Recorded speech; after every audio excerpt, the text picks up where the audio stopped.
This is very interesting. The fact that yesterday, during a jam-packed day at the White House, during which the president was making good on several campaign promises, as you mentioned, he still took the time to complain to members of Congress about losing the popular vote.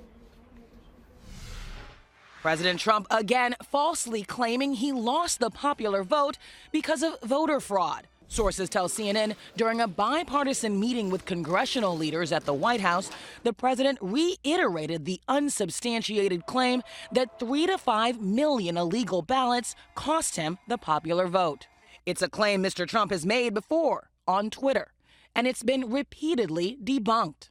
The president also using the meeting to dwell on the size of his inauguration crowds. It was, from his perspective, a very, very large crowd, and we didn't push it beyond that, but it was clear that this was still in his mind.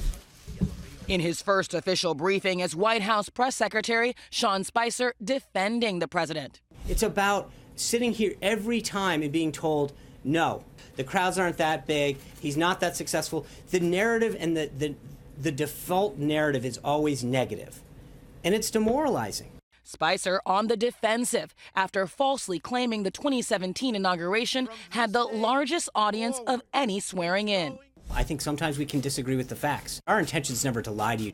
But beyond his continued obsession with votes and crowd size, Trump spent most of his first Monday in office on repealing Obama's policies. Great thing for the American worker, what we just did. The president signing an executive action to withdraw the U.S. from the Trans-Pacific Partnership. We're going to have trade, but we're going to have one-on-one.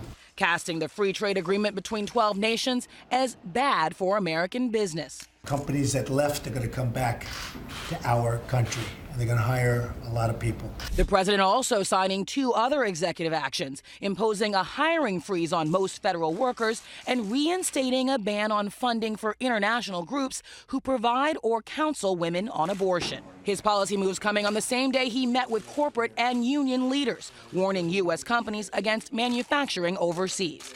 A company that wants to fire all of its people in the United States and build some factory someplace else and then thinks that that product is going to just flow across the border into the United States, that's not going to happen.